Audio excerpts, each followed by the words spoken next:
It isn't pretty, elegant, or finely engineered, but its toughness, reliability, and simplicity have made it the most manufactured gun in history. Number 6. The AK-47.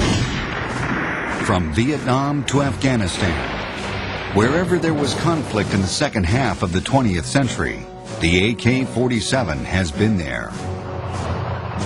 Its origins can be found in the rubble and debris of Europe during the final days of the Second World War. The Nazis had realized that a better gun was needed for street fighting. But their Sturmgewehr or assault rifle came too late to save the Germans. However, its concept inspired the Soviet Union to create their own version, in secret. In 1944, Mikhail Kalashnikov, a former tank engineer with a passion for tinkering with all things mechanical, set about designing a new gun that would house the recently developed 7.62 by 39 millimeter round. I think his motive was patriotism.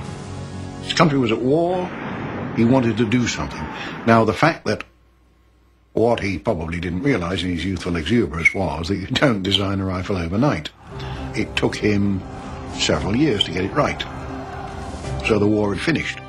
But it was still patriotism that drove him. That was it. He wasn't going to get rich because the communist system wouldn't allow that. Более дорог. Я отвечаю. I had to work a lot, work hard at my rifle models. I had to create them in a very difficult situation, and they are as dear to me as children are to their mother. After several years and many failed designs, the Avtomat Kalashnikov 1947 was ready to arm the communist world for the Cold War ahead. The AK-47 is perhaps the quintessential assault rifle.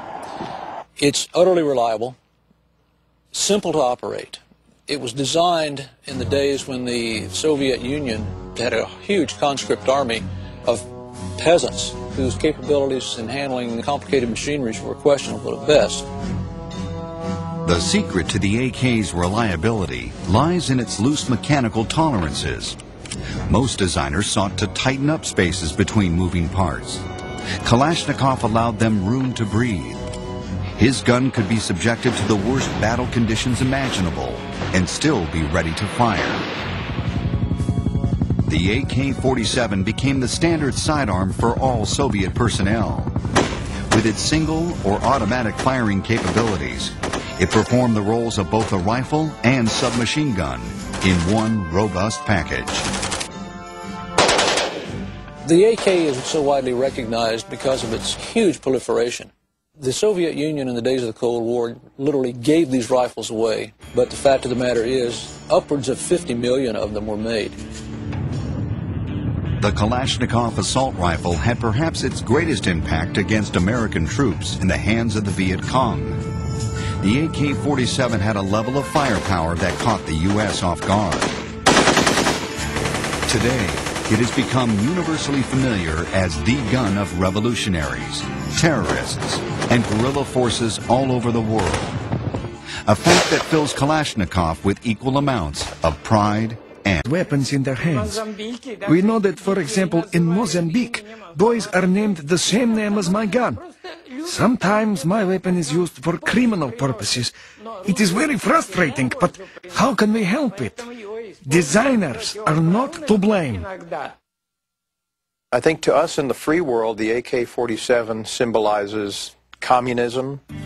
I think to people in other parts of the world, it could represent freedom. It could represent a shot at a new life. Although the AK's basic design is over 50 years old, it's still a weapon to be reckoned with. China, Finland, Poland, Korea, and Egypt all have their own versions. But the AK-47 was not the first military weapon that inspired many countries to create variations of a particular design.